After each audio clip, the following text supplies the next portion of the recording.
First and foremost, it's a calling that I felt on my life even as a child. Around 7, I can remember playing school in my room every night. I would set up my stuffed animals and I'd give them work and I'd walk around and, I would mimic everything I saw my teachers doing during the day. And so I just knew from that point it's what I was called to do. I also had great teachers throughout my educational journey that showed me what good teachers look like, and that they care about you as a person, but then they also teach you and have those high expectations. And then also just seeing what education can do in people's lives. I mean, education's how everything happens. It's how our world continues to develop. It's how we continue to invent things. And so it all starts with education. And I just knew that I wanted to be a part of that. I think the greatest challenges facing our students today is teaching them how to think and persevere. They are growing up in a society that is instant gratification. Everything is at their fingertips in a matter of seconds. And at the beginning of the school year, Dr. Marley Williams came and talked to our staff, and she said, we can teach kids how to Google a lot of things, but Google cannot teach them how to think. And that just really resonated with me, and I knew that that was kind of my new mission, was to teach my kids how to think, even at a first grade level. What does that look like? How do we think through problems? So I'm very intentional each day to give them those opportunities and to show them what thinking looks like, give them those chances, support them the way that they need, and then give them chances to try it on their own and to not be afraid to fail. What's unique about my style of teaching is it's a hybrid or a perfect blend of structure, but flexibility. So we have an overarching plan for our day, but we're also aware of those moments that pop up and we run with them, where that authentic learning can happen.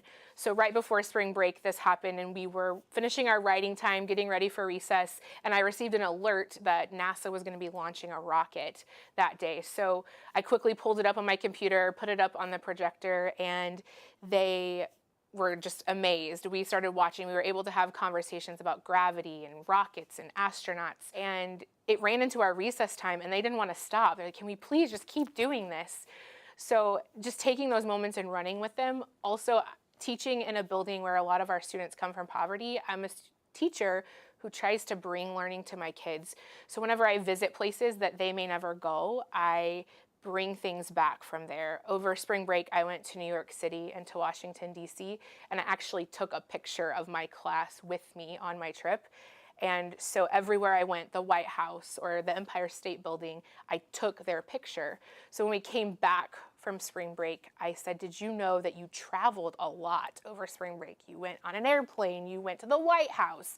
And they were just like, no, we didn't. And so I started showing them the pictures. And so it just allowed them to connect to something, and they were going around and telling people, did you know I got to go to the White House? Did you know I got to go to the Wax Museum? And so just to see them get excited and to connect them to something that they might not ever have the opportunity to do is incredibly rewarding. And I love being able to share my learning experiences with them and help them explore things they might not ever get to do outside of that.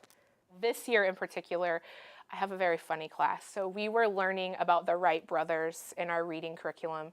And I said, boys and girls, think about if the Wright brothers had not kept trying, if they had not been willing to fail, we might not have airplanes today. We might not be able to fly.